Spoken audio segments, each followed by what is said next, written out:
All right, big Washington news today is that Donald Trump might be 2 weeks away from becoming the next president of the United States, but stumbling out the gate for the 115th Congress, especially trouble in the Republican ranks when it comes to legislative priorities. Of course, the whole ethics thing was one thing, but now growing concern that you have Rand Paul, who is no fan of Obamacare, but doesn't like the way Republicans are considering torpedoing it with a budget resolution measure. He says that will add to the deficit and the debt. I want to read into that and what it means with California Republican Congressman Darrell Issa.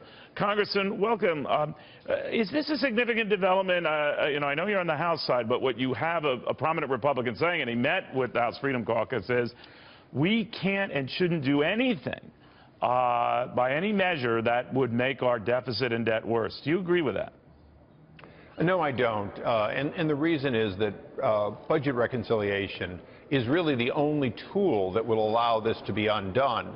Now, having said that, if the Democrats want to play ball, we certainly could pass additional measures, interim measures that would have a 1, 2, or 3 year life that would reinstate certain things immediately. But that would take cooperation because, as you know, in the Senate, except for reconciliation, there are very few times in which you can get to a vote without 60 votes, meaning Democrats have to cooperate. And right now, they've made it clear with the president that they're not going to do that. Are you worried, though, that it's going to be tougher than thought to repeal the health care law, especially when you have those who are going to be sticklers about this, like Rand Paul, whatever you think of the guy, who are going to say there's got to be another way to do it? And as far as I could see, Congressman, this is the way Republicans want to do it. Well, this is the only tool that we have. It happens to be the exact same tool that created it, that would clearly be constitutional, wouldn't have to go through a challenge. But having said that, Rand Paul's a friend of mine. I like him a lot, and I always feel that the contrarian needs to be listened to. Do we have a challenge in that what Obamacare really was a huge expansion in Medicaid, paid for at the federal level and not particularly shared by the states?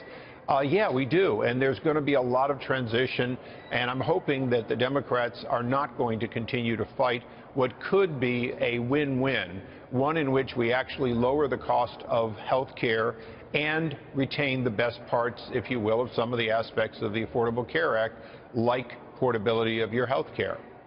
Real quickly, then, I'm worried that I don't hear much more talk of tax cuts anymore, at least big ones, or am I just imagining that? Well, if you say it loudly enough, you'll get a tweet from the president-elect. The fact is he's committed to lowering the corporate tax rate so that we repatriate money and, in fact, we stop exporting jobs. Well, I know he is. I know where he's coming from, but I'm getting the sense that with Mitch McConnell and I know this is the other body, but even to a lesser degree with Speaker Ryan, don't go too crazy here. Am I getting that right? Well, let's remember that tax reform, there's two parts. There's the part that directly relates to bringing jobs back to America, and that's the part we all agree on. And then there's the broader, we want to have lower taxes. And I served during George W. Bush. We did get lower taxes, but we didn't get what we ultimately wanted, which was a really vibrant economy.